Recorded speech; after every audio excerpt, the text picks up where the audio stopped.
하나님의 말씀은 마태복음 28장 18절 말씀부터 20절까지입니다. 공독을 하겠습니다.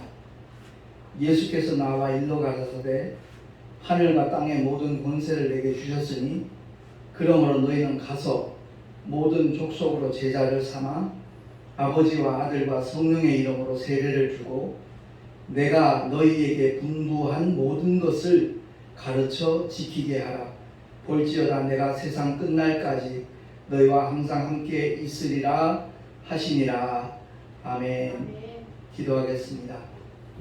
하나님 아버지 은혜를 감사합니다. 이렇게 동서노예 학예 수양회를 통하여서 하나님의 말씀을 우리가 다시 한번 상고할 수 있는 목회자 세미나를 허락하심을 감사합니다. 주님만을 바라보게 하시고 주님만을 기대하며 의지하는 시간이 되게 하여 주시옵소서. 우리 구주 예수 그리스도 이름으로 감사하며 기도하옵나이다. 아멘. 70평생을 살아오는 가운데 반평생 목회하면서 정말 기쁘고 감사한 일들의 연속이었는데 되돌아보면 아쉬움과 후회되는 순간이 적지 않았다는 것을 고백하게 됩니다. 그래서 이번 수양회 때 조영만 목사님이 먼저 이렇게 경험한 곳을 안내를 하니까 아주 세밀하게 자세하게 이렇게 안내할 수 있었던 것처럼 35년 전부터 목회를 해온 그 모든 경험들을 통해서 깨닫게 된 말을 함께 나누고자 하는 그런 마음입니다. 그래서 후회하지 않는 목회를 위한 제안이라는 제목을 붙여봤습니다. 그렇습니다. 후회하기를 원하는 사람 아무도 없잖아요. 그래서 나름대로 좌충우돌 그리고 시행착오 이런 경험들을 통해서 하나님께서 깨닫게 하신 그런 내용들을 우리 목사님들과 함께 나누고자 이 시간을 마련한 겁니다. 그러기 위해서는 첫 번째 목회 현장과 나 자신을 돌아보는 정확한 진단의 시간이 있어야 되겠습니다. 그래서 목회를 하는 가운데 많은 후회 또는 아쉬움 같은 것들이 있었다면 오늘 말씀을 통해서 다시 한번 정리하는 시간 그리고 결단하는 시간 그런 시간들이 되었으면 참 좋겠습니다. 갈라디아서 6장 2절에서 5절에 보면 너희가 짐을 서로 지라 그리하여 그리스도의 법을 성취하라. 만일 누가 아무것도 되지 못하고 된 줄로 생각하면 스스로 속임이니라. 각각 자기의 일을 살피라. 아멘. 그렇습니다. 사도 바울이 많은 믿음의 성도들에게 이 말씀을 하신 이유가 뭐겠는가 우리는 한번 깊이 생각해 봐야 되는 겁니다. 제가 예전에 처음 목회를 시작해서 25년 동안은 내 열심으로 목회를 했거든요. 그게 옳은 줄로 생각하고 나의 열심으로만 정말 하나님 앞에 영광을 돌릴 수 있는 것으로 착각한 시간들이 있었습니다. 그러나 그것이 아니었다는 것을 하나님께서 깨닫게 하시더라고요. 제가 그 25년 동안은 뭔가 된 줄로 생각을 했거든요. 근데 결코 그것이 아니었다는 것, 나 자신도 속았다는 것을 뒤늦게 깨닫고 11년 전이죠. 제가 제22기 목회자 복음학교에 동참했다가 이름까지 개명을 하고 새로운 목회가 시작된 것이 이제 10년 지났습니다. 그래서 우리 모두가 다 아쉬움 없는 목회자 아마 없을 거예요. 누구나 아쉬움도 있고 후회스러움도 있고. 그래서 이것을 더 이상 반복하지 않기 위해서는 일단 나 자신을 이렇게 점검하는 시간, 올바른 진단이 있어야만 올바른 처방도 주어질 수 있는 것이거든요. 그래서 목회 현장과 나 자신을 돌아보면서 늘 아쉽다라는 마음을 가졌다면 다시 한번 결단할 수 있는 그런 시간이 되었으면 참 좋겠습니다.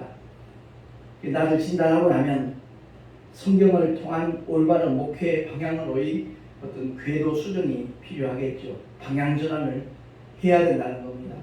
주님 앞에 서는 날을 기억을 하고 늘 염두에 두고 주님 뜻대로 목회하리라 결단하는 그 시간이 참으로 소중하다고 저는 생각합니다. 세상 등지고 살기로 했네. 그런 복음성가를 한 30년 전에 굉장히 많이 불렀잖아요. 내 뜻 버리고 오직 주님 뜻대로. 그런 찬양을 부른 적이 있는데 우리 모두가 다 정말 주님 뜻대로만 살리라 그 결심을 하면서 목사 안수를 받았거든. 근데 시간의 흐름에 따라서 그 결심이 흐려지고 변질되고 그런 경우들이 많이 생겨나고 있음을 보게 됩니다. 그래서 이 두 번째 궤도수정 방향전환이 필요한데 마태복음 16장 23절 이하에 이런 말씀이 있습니다. 제가 공독을 하겠습니다. 내가 하나님의 일을 생각지 아니하고 도리어 사람의 일을 생각하는도다 하시고 이에 예수께서 제자들에게 이르시되 아무든지 나를 따라오려거든 자기를 부인하고 자기 십자가를 지고 나를 좇을 것이니라. 누구든지 제 목숨을 구원코자 하면 잃을 것이요 누구든지 나를 위하여 제 목숨을 잃으면 찾으리라. 사람이 만일 온 천하를 얻고도 목숨을 잃으면 무엇이 유익하리요? 사람이 무엇을 주고 제 목숨을 바꾸겠느냐? 인자가 아버지의 영광으로 그 천사들과 함께 오리니 그때 각 사람의 행한 대로 갚으리라. 아멘. 그렇습니다. 오늘 이 말씀 가운데 마지막 주님 앞에 서는 날 각 사람의 행한 대로 갚으리라는 이 말씀을 우리가 신비에 새겨야 될 것입니다. 사실 이 말씀의 배경이 뭡니까? 예수님께서 3일 동안 고난 받으시고 제4일에 부활하실 것을 말씀하시니까 장로들에게 대제사장들에게 고난 받는다는 그것만을 생각하고 베드로가 앞장서잖아요. 주여 그리 마옵소서 이 결코 주에게 미치지 못하리이다. 사실 인간적으로 생각하면 얼마나 정말 착하고 그런 아름다운 모습의 발언이겠습니까? 그러나 우리 주님은 이 땅에 오신 목적이 어떤 부귀 영화를 누리기 위해 오신 게 아니잖아요. 인류의 모든 죄를 처리하시기 위하여 한마디로 말하면 십자가에서 피 흘려 죽어주시기 위해서 대속의 죽음 때문에 이 땅에 오셨잖아요.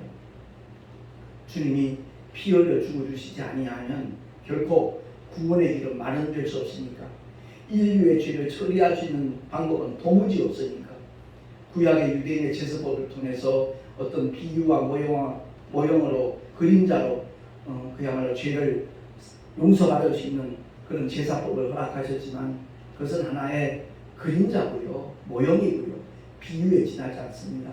정말 주님이 이 땅에 오셔서 피 흘려 죽어 주실 때 그 보배로운 피로 인류의 모든 죄가 도말되기 때문에 주님은 이를 위해서 왔거든요.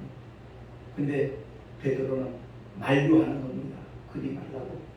그래서 우리가 신앙생활하고 목회를 할 때 올바른 방향으로 나간다는 거 굉장히 중요합니다. 죄의 어원이 바로 하말티아잖아요. 화살이 표적을 빗나간 게 바로 죄거든요.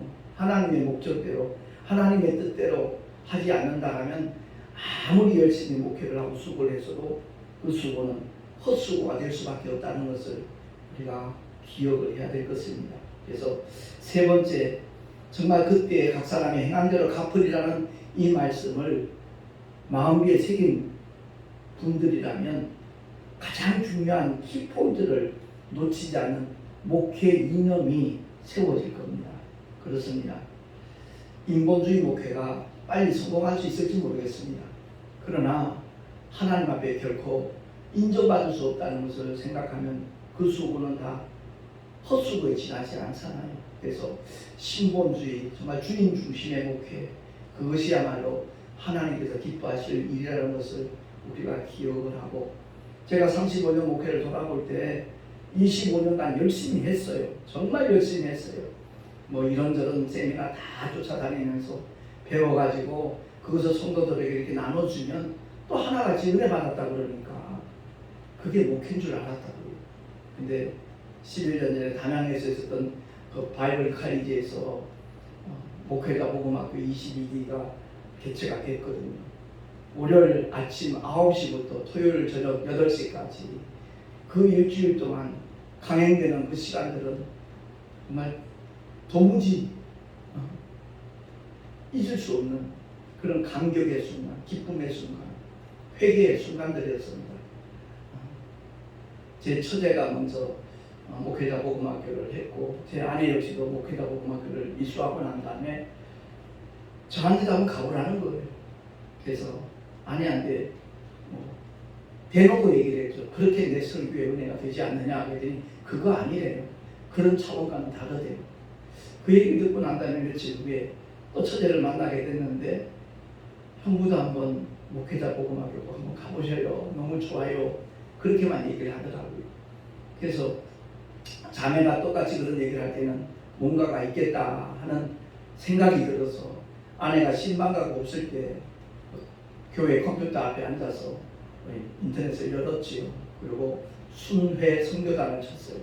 또 김용일 선교사님이 진행을 했던 LA 집회 그 녹화된 것이 유튜브에 세 타임이 나오더라고요. 거의 1시간 반 이상씩 이렇게 메시지를 전하는 그것을 컴퓨터 앞에 앉아가지고 보는 순간에 내 마음이 막 정말 요동하기 시작했습니다.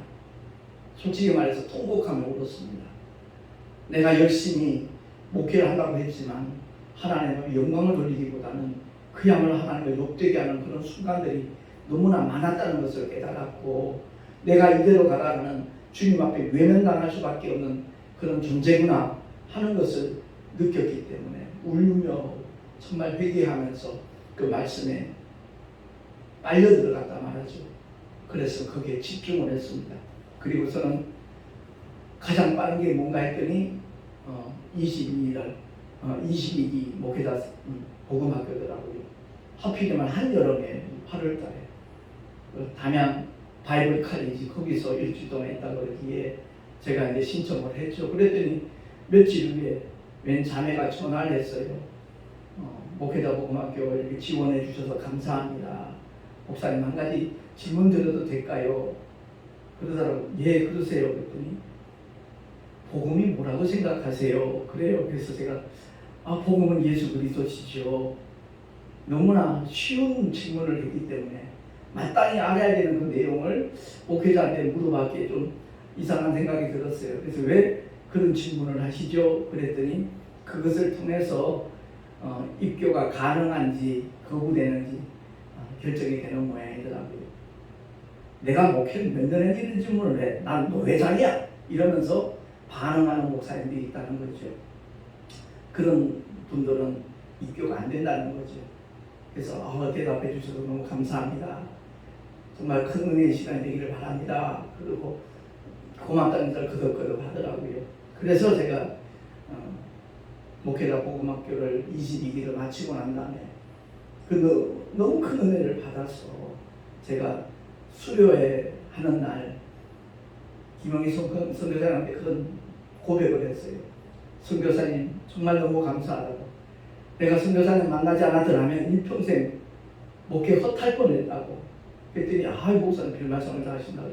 아니요, 제 진심입니다 라고 했더니 고맙습니다 그러시더라고요. 그래서 연이어서 제가 23개는 도우미로 섬기미로 같이 동참을 했습니다. 그 한 주간 동안에 받았던 은혜가 그대로 되살아나면서 정말 너무너무 기쁘고 고마운 그런 시간들이었습니다. 목회자 복음학교로 참여한 모든 목사님들 고백이 그 얘기예요. 똑같이 느끼는 것들인데 신학교 졸업과정의 마지막 과정으로 이 목회자 복음학교에 신학생들을 입학을 시키면 우리처럼 이렇게 시행착오하지 않을 수 있었을 텐데 이런 얘기를 해요. 저도 100% 공감을 합니다. 아무튼 주님 뜻대로 목회하리라 그 마음이 변치 않는 사람 가장 복 있는 사람이고요. 중요한 키포인트를 놓치지 않는 목회 이념은 다름이 아니라 인본주의가 아니라 신본주의를 한다는 거죠. 네, 그렇습니다. 하나님 중심. 제가 24년, 25년 동안은 목회의 주체가 저였어요. 근데 10년 전에 이름까지 개명을 하고 다시 목회를 시작할 때는 내 뜻 없습니다. 내 계획 없고요. 내 목적 없습니다. 오직 성령 하나님께서 감동 주시는 대로 그대로 순종하며 따르는 것이 내 삶의 내 목회의 전부라고 해도 과언이 아닌 겁니다. 그래요. 우리 모두가 다 주님 중심의 신앙생활이든 목회든 그 주체가 개인이 아니라 성령 하나님이 되셔야 된다는 거죠. 그래서 요한복음 15장 5절에 주님이 말씀하시기를 나는 포도나무요 너희는 가지니 저가 내 안에 내가 저 안에 있으면 이 사람은 과실을 많이 맺나니 나를 떠나서는 너희가 아무것도 할 수 없으니라. 아멘. 이 말씀을 평생 잊지 않았으면 좋겠습니다. 순간순간 속아요. 많은 목사님들이 주님 떠나서도 할 수 있는 것처럼 착각을 해요. 하나님 뜻대로만 정말 움직이려고 할 때 주님이 책임져 주시는데, 그래서 목회의 가장 키포인트는 목회의 이념을 바로 세우자는 거죠. 나 중심이 아니라 오직 하나님 중심, 말씀이 이끄시는 대로, 성령 하나님이 감동 주시는 대로 순종하며 나갈 때 하나님의 역사는 제한 없이 오늘날도 그대로 재현되고 구현되는 줄로 믿습니다. 네 번째, 목회를 하되 아까도 얘기했듯이 내 뜻 말고 하나님의 뜻대로, 아버지의 뜻대로 목회하리라 결심하는 우리가 되기를 소망합니다. 여기 한자로 써놨지만 아생교사, 아사교생, 무슨 의미입니까? 내가 살면 교회가 죽어요. 그리고 내가 죽을 때 비로소 교회가 산다는 겁니다. 제가 9년 동안 택시 전도를 하면서 만난 영혼이 13만 명입니다. 결코 적은 숫자가 아니죠. 그들 중에 누가 복음을 받아들이고 믿음의 결단을 했을지 저는 가늠하지 못합니다. 그러나 끊임없이 복음의 씨앗을 뿌리고 그리고 이를 위해서 기도합니다. 하나님께서 그들의 영혼을 긍휼히 여기시고 구원해 달라고 기도합니다. 그런데 이런 모든 일들이 가능한 것은 아까 말씀드렸듯이 목회자 복음학교에서 나 옛사람 십자가에 못 박았기 때문에 가능했다는 겁니다.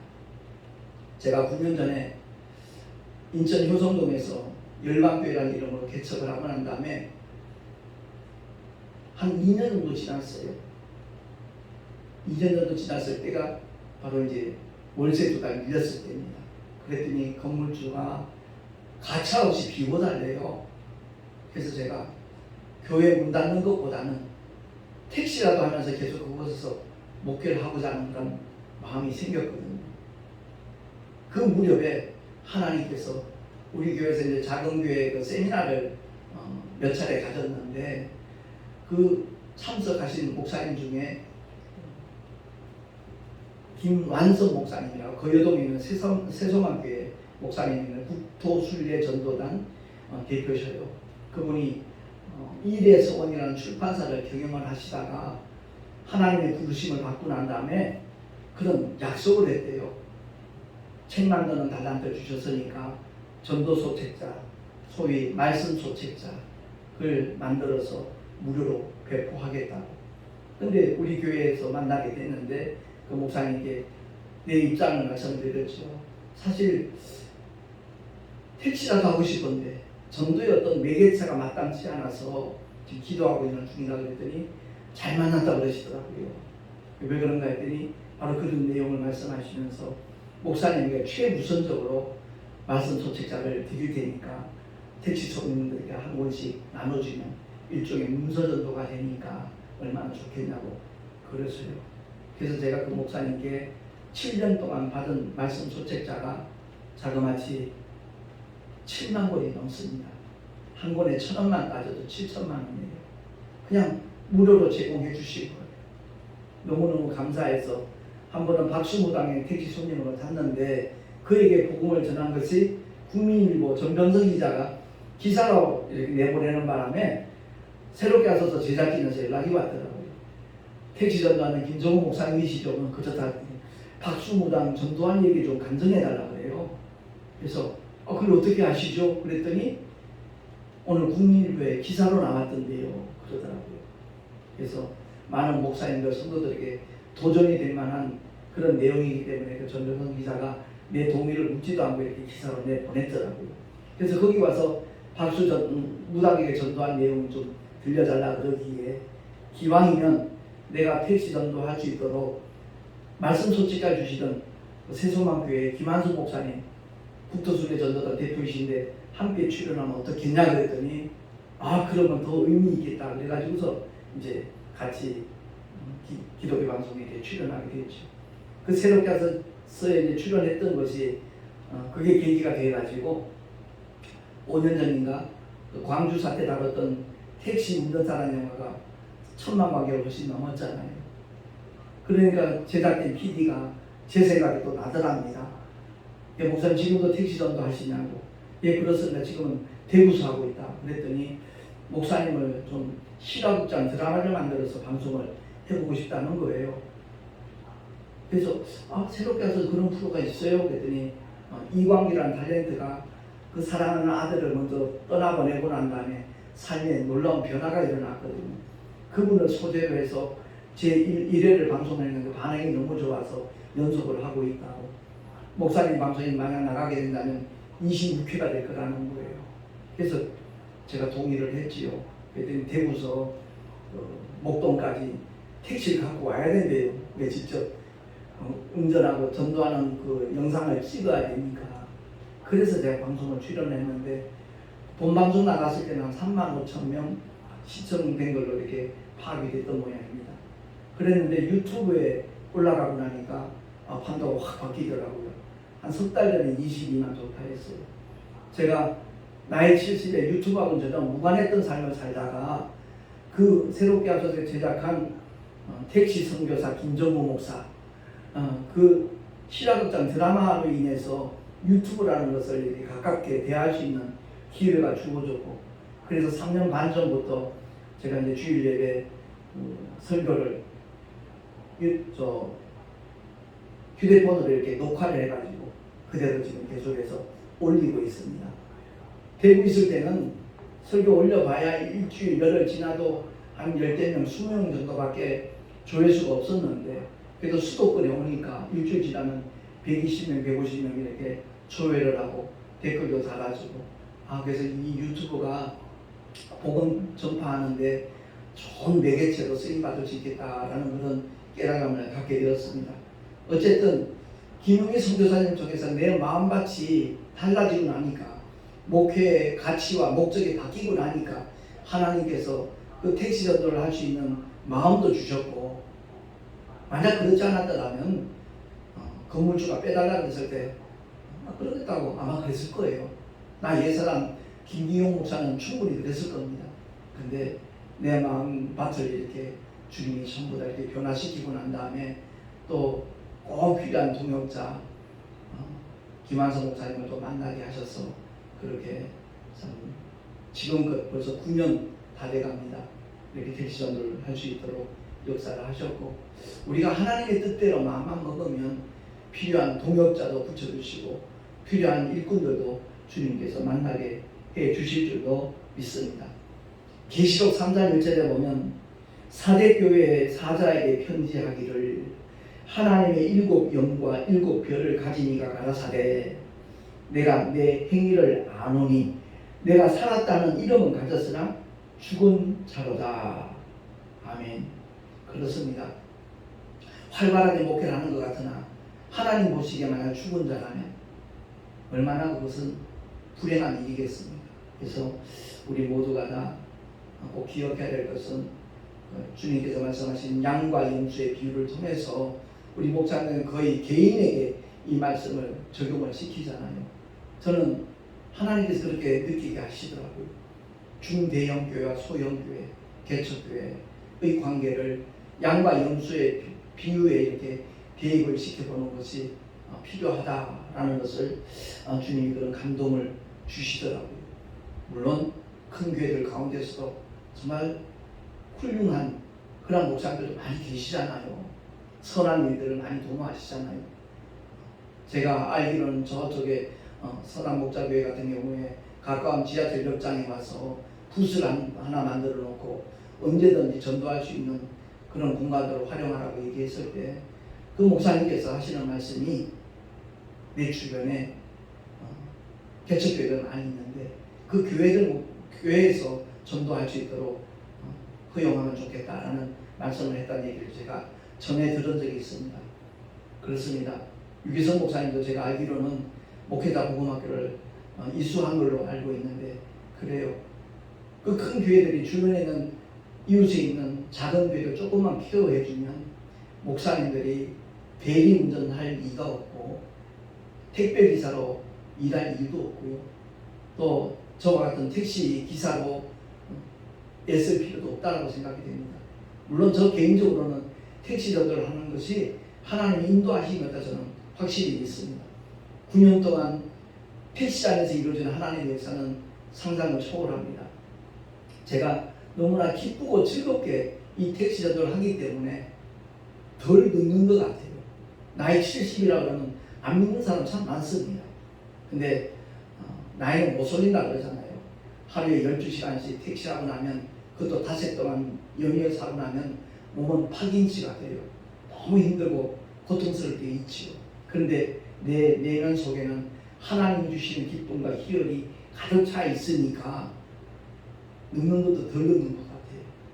지금 제가 기도의 제목 하나 있다면 개인 택시 하는 겁니다. 왜냐하면 산학금에 대한 부담감 없이 만약 택시를 한다면 얼마나 더 효율적으로 선한 일을 도모하면서 전도를 할 수 있겠는가 이런 생각이 들더라고요. 솔직히 하루에 18만 몇천 원씩 25일간 만근을 해야 한 달 월급이 160이에요. 산학금에 미달되는 금액만큼은 또 월급에서 160에서 빠지게 되니까 코로나 때문에 한 3년 가까이 2년 이상 굉장히 힘든 시간들을 보냈거든요. 그래도 중단할 수 없었던 것은 바로 복음 전파의 기쁨 때문에 그렇습니다. 제가 참 힘들고 어려웠을 때 호주의 무명의 노인 전도자이죠. 그를 통해서 유튜브에서 그가 남긴 고백을 보고 그렇구나. 하나님께서는 그야말로 전도하는 사람들을 통해서 수많은 주의 종들이 탄생하게 만들고 수십만의 구원받은 성도들이 생기도록 역사하셨구나. 그것을 깨닫고서는 힘들고 어려워도 택시 전도는 계속할 그런 참입니다. 그래요. 5번째입니다. 저주받은 무화과나무 같은 목회가 돼서는 절대로 안 되겠다. 겉으로 보기에는 무성해 보이고 그럴듯해 보였는데 실제로는 열매가 없다는 거죠. 마태복음 21장 18절에서 19절에 보면 제가 읽겠습니다. 이른 아침에 성으로 들어오실 때 시장하신지라 길가에서 한 무화과나무를 보시고 그리로 가사 잎사귀밖에 아무것도 얻지 못하시고 나무에게 이르시되 이제부터 영원토록 내게 열매가 맺지 못하리라 하시니 무화과나무가 곧 마른지라. 아멘. 분명히 성경에 보면 때가 아니었다 그랬거든요.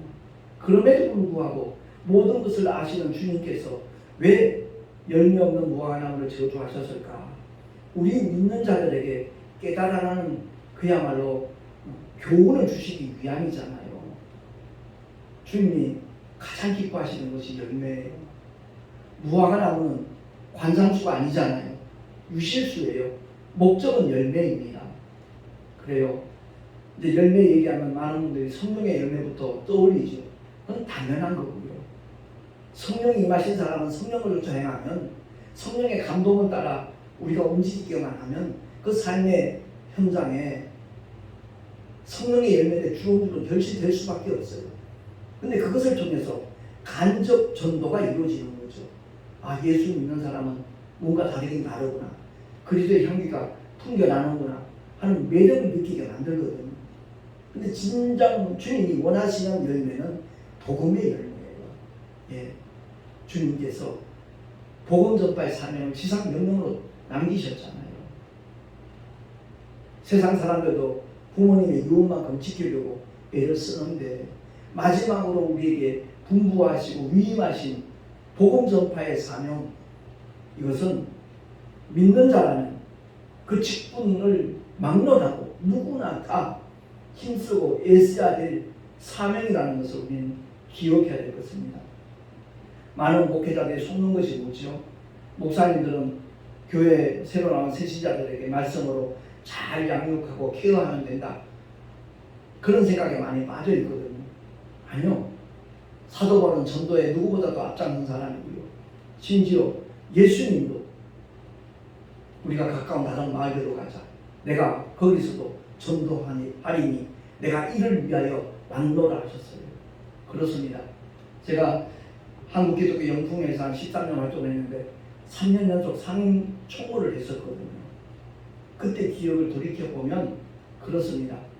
모든 믿음의 사람들 중에 특히 주의 종들은 그저 성도들로부터 인정받고 인기받고 환영받는 그런 어떤 매력을 그야말로 추구하려고 그걸 한번 이루어보려고 부흥사가 되겠다고 오시는 분들이 없지 않아 많이 있거든요. 제가 그 연수원에 찾아온 목사님들에게 개인적으로 드린 질문이 있습니다. 목사님 성경 몇 독 하셨어요? 그러면 선뜻 몇 독 했다라고 대답하는 분들이 많지 않아요. 그래서 주제 없는 얘기일지 모르지만 아니 주제 넘은 얘기일지 모르지만 최소한 성경을 100독 200독 이상은 하셔야죠. 그렇지 않고 어떻게 목사가 되고 어떻게 목회를 하며 어떻게 부흥사가 되냐고. 제가 개인적으로 하는 그 말에 그 질문에 발끈하는 목사님들도 있었지만 그 중에 여러분은 1년 후에 전화를 해서 목사님 그때 해준 충고가 내게는 참 양약이 되었다고 내 목회가 달라졌다고 정말 하나님의 말씀을 가까이 하는 그런 목회를 하게 돼서 너무 감사하다고 그렇게 전화하신 분도 계시거든요. 그렇습니다. 우리는 무엇보다도 복음의 열매가 목적이 되어져야죠. 이 세상에서는 목회 현장에서 설교 잘하고 그야말로 성도들에게 인기를 얼마든지 얻을 수 있는 길도 있겠지만 하나님 보시기에 과연 그 중심 속에 구령의 열정이 가득 차 있는가? 복음 전파에 힘을 쓰는 하나님의 사랑인가? 주님은 그것을 지켜보시거든요. 우리의 중심을 다 아시는 하나님 앞에 정말 조금 더 거리낌이 없는 그런 목회를 한다면 서로 현재 목회 현장이 초라해 보인다 할지라도 규모가 작다고 할지라도 바로 그 목사님이 하나님께서 기뻐하시는 주의 종이라는 것을 우리가 깨달았으면 참 좋겠습니다. 6번째, 하나님 앞에 서는 날 주님께서 모른다고 하실 목회자가 되어서는 절대 되지 않는다라는 얘기입니다. 그렇습니다. 이 지구상에 관한 70억 인구가 김정우 목사를 다 한다고 할지라도 주님 나도 도무지 모르겠다 하신다면 나는 영원히 망하는 자가 되잖아요. 그렇습니다. 열심히 목회를 한다고 하였지만 주님과 무관한 옛사람, 자기 중심의 목회 마태복음 7장 21절 이하에 잘 아시는 말씀이잖아요. 우리가 주의 이름으로 선지자 노릇하고 귀신을 쫓아내고 많은 권능을 행치 아니하였나이까 하리니 그날에 주님은 이 불법을 행하는 자들아 나를 떠나가라 하리라. 내가 너 도무지 모르겠다 라고 말씀하신다면 그래요. 목사님들이 나는 주님을 너무 잘 알아라고 생각하지만 주님 난 너 도무지 모르겠다 한다면 그 목회는 헛수고잖아요. 그렇습니다. 그래서 로마서 6장 3절에서 11절에 사도 바울이 깨닫게 하는 말씀 다시 한번 깊이 생각해 봤으면 좋겠습니다. 무릇 그리스도 예수와 합하여 세례를 받은 우리는 그의 죽으심과 합하여 세례 받은 줄을 알지 못하느냐. 이와 같이 너희도 너희 자신을 죄에 대하여는 죽은 자요 그리스도 예수 안에서 하나님을 대하여는 산 자로 여길지어다. 아멘. 그렇습니다. 저는 지금 현재 합동중심 장로교단에서 목회를 하고 있지만 저는 우리 교회 성도들에게 침례를 합니다. 왜? 성경대로 하자는 거죠. 물 몇 방울 찍어 바르고 성부와 성자와 성령의 이름으로 세례를 주노라. 그것은 이렇게 거슬러 올라가면 캐톨릭에서 나온 거거든요. 주님도 요단강에서 침례 받으셨어요. 사도행전에도 보면 분명히 예수 그리스도의 이름으로 침례를 줬습니다. 종교인 만들지 말고 그대로 예수를 알기 전에 죄투성인 옛사람 예수님과 함께 물속에 푹 잠겨서 수장을 시키고, 장례식이에요. 옛사람을 완전히 수장을 시키고 물속에서 올라올 때 부활하신 그리스도 예수와 연합하여 올라오는 것. 그래서 저는 양수리의 수양관 쪽에 가서도 침례를 준 적이 있고요. 또 저기 보면 양평 쪽에 아주 세계에서 제일 작은 교회가 있는 아침 안개 수목, 이름이 생각이 안 나네. 그 수목원에서도 침례를 준 적이 있습니다. 사람들이 막 구경을 하고 그러더라고요. 그렇습니다. 옛사람을 수장시키는 것, 그게 꼭 필요하다는 것을 기억을 하고 우리 모두가 다 하나님의 말씀대로 믿음의 길을 걸어갔으면 좋겠어요. 일본 성경은 세례라는 말로 번역 안 하고 바티조 그대로 원어를 썼어요. 그게 침례거든요. 물속에 잠기는 거. 그렇습니다. 7번째, 그렇기 때문에 우리가 아버지의 뜻이 담겨있는 성경 말씀을 바로 알아야 된다는 거예요. 율법과 복음 굉장히 많이 듣던 얘기잖아요. 근데 여전히 율법과 복음을 제대로 구분 못하는 경우도 없잖아 있더라고요. 율법은 종의 영이에요. 그리고 복음은 양자의 영, 아들의 영이에요. 성령을 가리킨다는 의미가 아닙니다. 율법은 죄와 사망의 법이에요. 그리고 복음, 진리는 생명의 성령의 법이라는 거죠. 성령이 오셔서 율법을 증거하지 않습니다. 오직 진리, 복음만을 증거하시거든요. 그래서 성령을 율법의 영이라고 말하지 않습니다. 오직 진리의 영이라고 말씀을 하는 거죠. 그래서 우리 모두가 다 예수의 이름을 바로 알았으면 좋겠어요. 유대인들에게 계시된 하나님의 표호가 여호와예요. 그러니까 애굽에 종살이하고 있는 이스라엘 백성들을 이렇게 출애굽시킬 때 그때 부름받고 택함받고 쓰임받은 사람이 모세거든요. 모세가 시내산에서 가시다는 뜰기 불꽃 가운데서 나타난 하나님의 사자입니다. 성경을 자세히 보면요, 하나님이 직접 모세를 대면한 것이 아니에요. 바꿔 말하면 어떤 특별한 천사에게 맡기신 하나님의 표호가 여호와예요. 그리고 아들에게 맡기신 이름이 바로 예수예요. 요한복음 11장 17장 자세히 읽어보면 아들에게 맡기신 아버지 이름이에요. 마태복음에 나와 있는 아들을 낳으리니 이름을 예수라 하라고 했잖아요. 그 예수, 그 이름은 바로 아버지의 이름이고 아들에게 맡기셨고 또 그 이름으로 성령 하나님이 보내심을 받았어요. 성부와 성자와 성령 하나님의 이름이 예수예요. 삼위가 일체되신 하나님의 이름이 여러 개일 수 없어요. 오직 예수예요. 그래서 신약 성경에는 여호와라는 이름이 한 번도 등장하지 못해요. 왜? 태양이 떠올랐는데 촛불이 무슨 의미가 있겠냐고요. 이 예수의 이름이 태양이라면 여호와의 표어는 촛불이에요. 그래서 하나님께서 여호와라는 표어를 특별한 사자에게 맡겨서 역사한 것이 바로 구약 성경에 나타나 있는 예수께서 이 땅에 오시기 전까지 하나님께서 이스라엘 백성들에게 계시해 주신 이름이 바로 여호와예요. 나는 스스로 있는 자라는 설명까지 부여하면서 그렇습니다. 우리 모두가 다 복음을 전하는 것은 바로 예수 이름 전하는 거거든요. 왜? 그 이름 안에 하나님의 뜻이 있고 하나님의 약속이 있고 또한 십자가의 죽음과 부활, 예수 그리스도의 공생애가 들어있는 겁니다.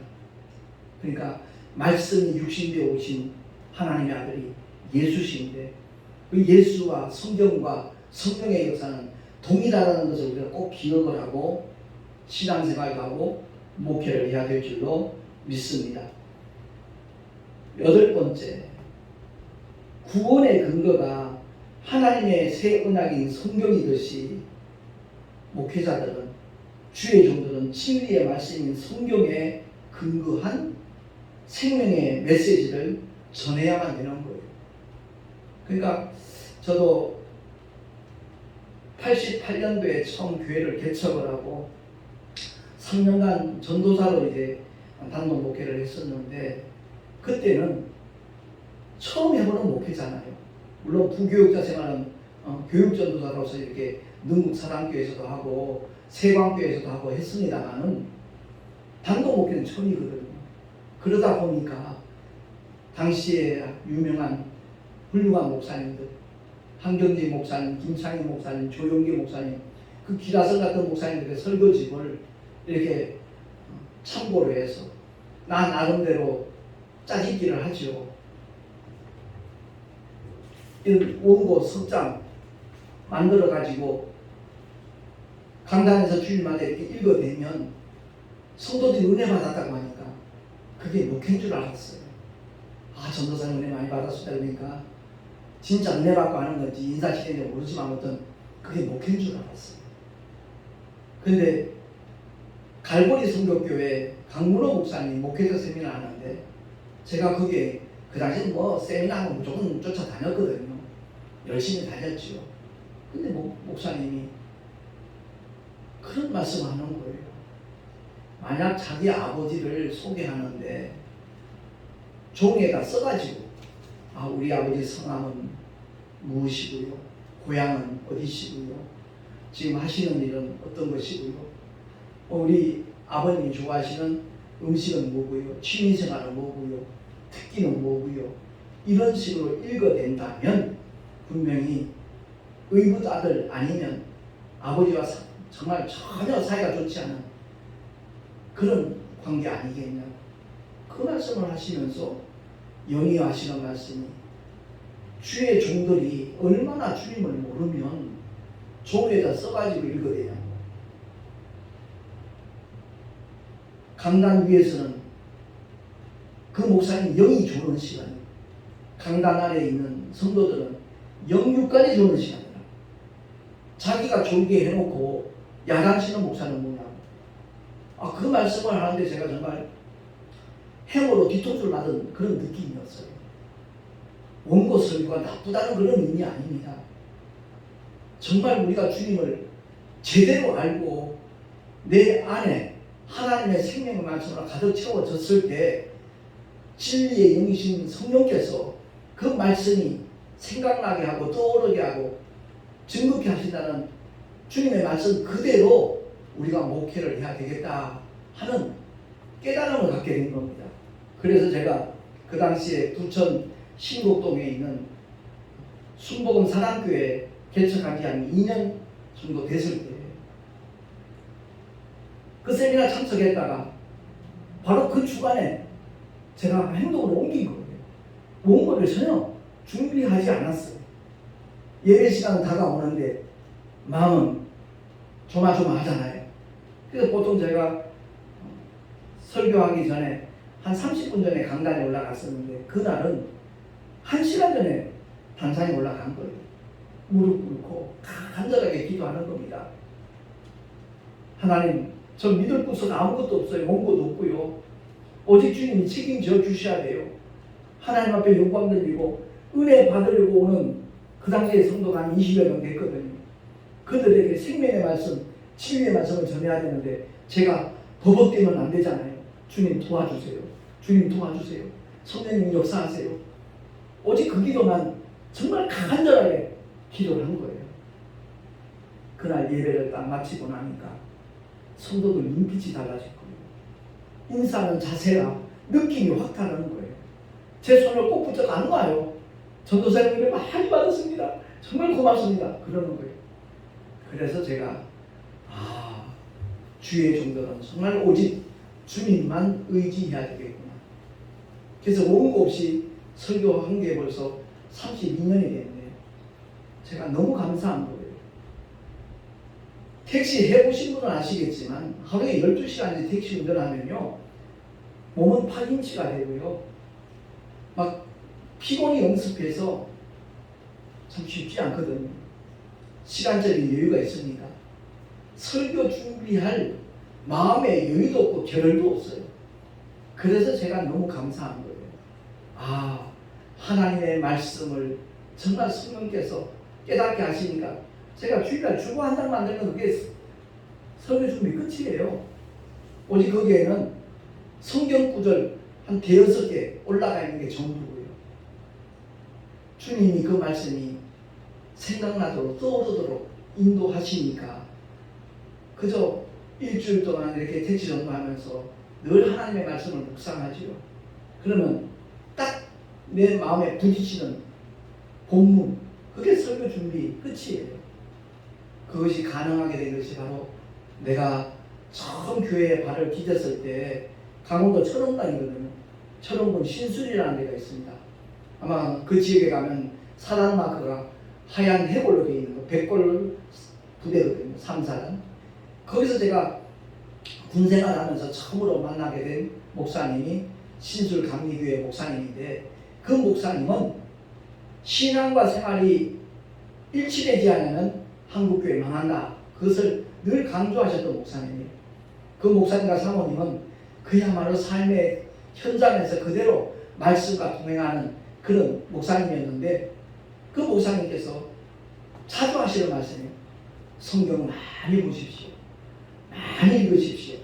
그런데 그냥 읽지 말고 반드시 성령 하나님 함께 해주세요. 하나님의 감동으로 기록된 하나님의 말씀, 인간이 막 난도질하지 않도록 오직 성령의 감동을 따라 조명을 받아야 하나님의 뜻을 알 수 있으니까 1분도 좋고 30초도 좋으니까 정말 주님을 의지하는 마음으로 기도한 다음에 성경을 읽으라는 거예요.